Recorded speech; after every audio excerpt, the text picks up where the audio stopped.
Hola nuevamente a todos, les habla Leonardo Giraldo, soy CEO Asesoric. Un saludo a todas las personas que tienen la oportunidad de poder ver y compartir nuestro contenido. El día de hoy vamos a hablar sobre los principales conceptos o principales novedades de la declaración de renta a personas jurídicas año grabable 2020, teniendo presente que los vencimientos de esta comienzan dentro de poco menos de un mes. Vamos a hablar sobre las tarifas generales. Recordemos que las tarifas están estipuladas en el artículo 240 del Estatuto Tributario, el cual básicamente nos menciona que para el año grabable 2020 la tarifa general es del 32%, para el año 2021 es del 31% y para el año 2022 es de tan solo el 30%. Esto teniendo presente las normas actuales, debido a que dentro de poco el gobierno presentará una nueva reforma tributaria. Adicionalmente a esto, dentro de este mismo artículo 240, en su parágrafo número 5, regula que los servicios de hoteles, parques ecoturísticos, parques de diversiones, muelles náuticos van a declarar sobre una tarifa del 9%, y que en el artículo 240-1 indica las tarifas para las zonas francas, las cuales regularmente liquidan su impuesto sobre un 20%. Sin embargo, hay algunas zonas francas localizadas en el municipio de Cúcuta, las cuales cumplen con ciertas condiciones mediante la cual el gobierno autorizado puede liquidar su impuesto solamente sobre el 15%. Tratamientos de pérdidas fiscales. El tratamiento de las pérdidas fiscales lo regula el artículo 147 del Estatuto Tributario, lo cual indica que las declaraciones con pérdidas fiscales hasta el año 2016 no tienen un tiempo máximo para que puedan ser compensadas. Sin embargo, indica que las pérdidas del 2017 en adelante tienen como un máximo de 12 años para poder ser compensadas. Es decir, si mi declaración del 2020 tiene una pérdida fiscal, yo solamente tengo hasta el 2032 para poderla compensar. Vamos a hablar de las firmezas de las declaraciones. Las firmezas de las declaraciones están estipuladas en el artículo 174 del Estatuto Tributario, la cual menciona que las declaraciones, las cuales tengan un saldo a favor, tienen un tiempo de firmeza de 5 años. Y las declaraciones que tengan un impuesto a cargo quedan en firmes en 3 años. Es decir, la DEN tiene hasta 3 y 5 años para poderme requerir por una declaración. Beneficios de auditoría. El beneficio de auditoría está contemplado según el artículo 689-2 del Estatuto Tributario, el cual me indica que si mi impuesto de renta comparado con el año grabable anterior, es decir, el 2019, incrementó en como mínimo un 20%, la firmeza de mi declaración va a ser de 12 meses. O sea, en 12 meses va a quedar firme. Y adicionalmente esto indica que si mi impuesto de renta creció en comparación al año 2019 como mínimo en un 30%, mi declaración va a poder quedar en firme en 6 meses. Es decir, que ya no va a tener que esperar 3 o 5 años para poder dejar en firme mi declaración, sino que según mi impuesto de renta comparado al año anterior puede quedar en 6 o 12 meses. Es un tema pues bastante interesante y que ya se han ido presentando hace varios años. Declaraciones y declaraciones de bienes raíces.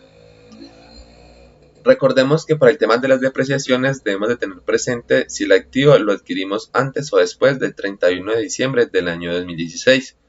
Si lo adquirimos antes del 31 de diciembre del 2016, la forma de depreciarlo o los puntos a tener presentes son los estipulados en las leyes hasta el 2016.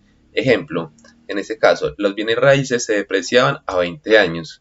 Si por el contrario mi activo fue adquirido después del 1 de enero del 2017, las normas para poderlo depreciar las puede encontrar del artículo 127 al artículo 141 del Estatuto Tributario, el cual menciona ciertos límites fiscales que debemos de tener muy presentes.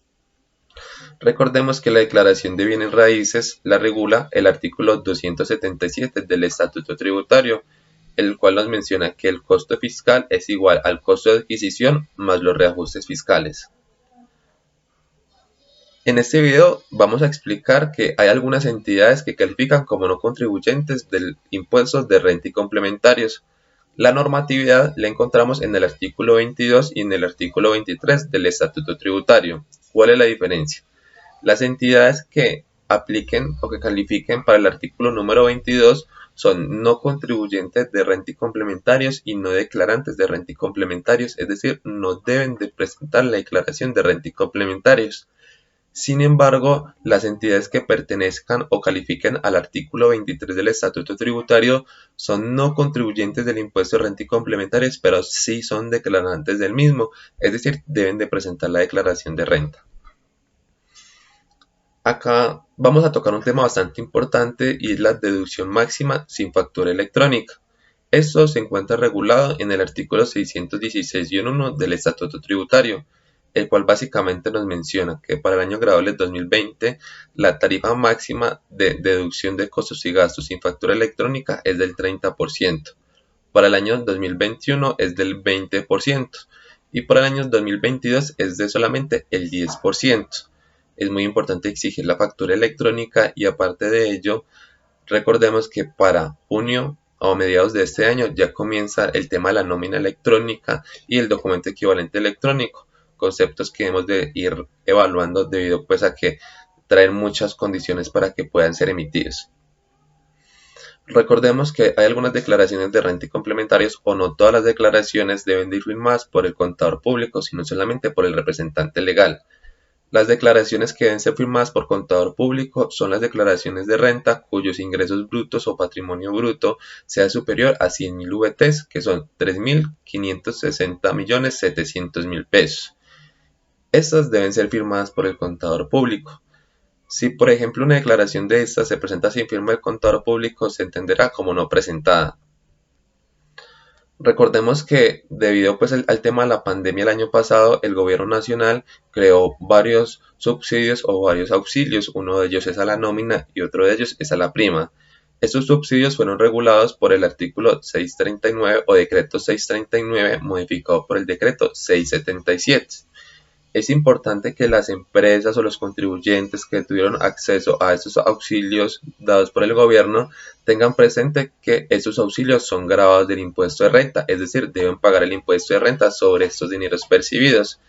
Esos son los conceptos más importantes que deben de tener presente. Los invitamos a compartir este video, comentarlo y podernos seguir en nuestras redes sociales.